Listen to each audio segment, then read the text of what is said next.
The ban goes into effect May 14th, and signs will be posted all over Penn Station and on station platforms informing riders to ditch their drinks before they get on. And we're live in Hicksville. I'm Jill Conway, News 12 Long Island. Police are no longer here this morning. They have left the scene, and now neighbors in this community are left to wonder what happened overnight and why was a man's body left in the middle of the road. Well, investigators will try to bring the boat ashore either today or tomorrow, but they say it's not an easy task because it is still submerged under 60 feet of water.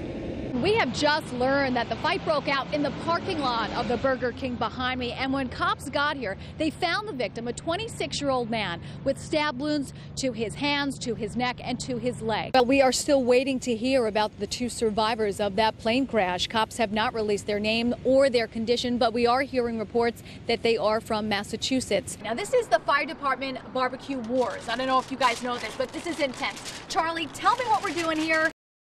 3 people were on that plane and only 1 survived. The pilot and a female passenger were killed. Now take a look over my shoulder now. The wreckage of that plane is still on the ground this morning, covered by trees and debris. And no doubt it was a sleepless night for many residents here on Helene Avenue who frantically tried to save their lives.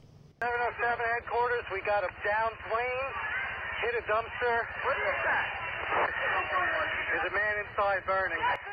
A dramatic call after a single-engine plane fell out of the sky and crashed into a Shirley neighborhood. The small aircraft had just attempted takeoff from Calabro Airport shortly before noon yesterday. To their horror, neighbors witnessed the flight's tragic last moments. I just seen the airplane going down in front of my house. Melvin Tresto and his sister Jacqueline tried desperately to rescue the passengers inside.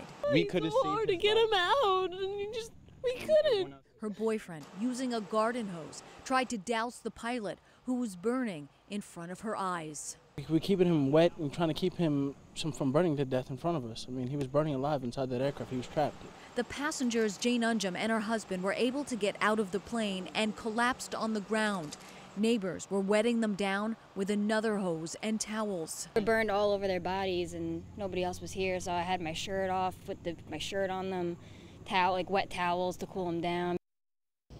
Now, the identity of the pilot has not yet been released. The female passenger, we're told, was 60-year-old Jane Unjum of Goshen, New York. She was an assistant school superintendent there.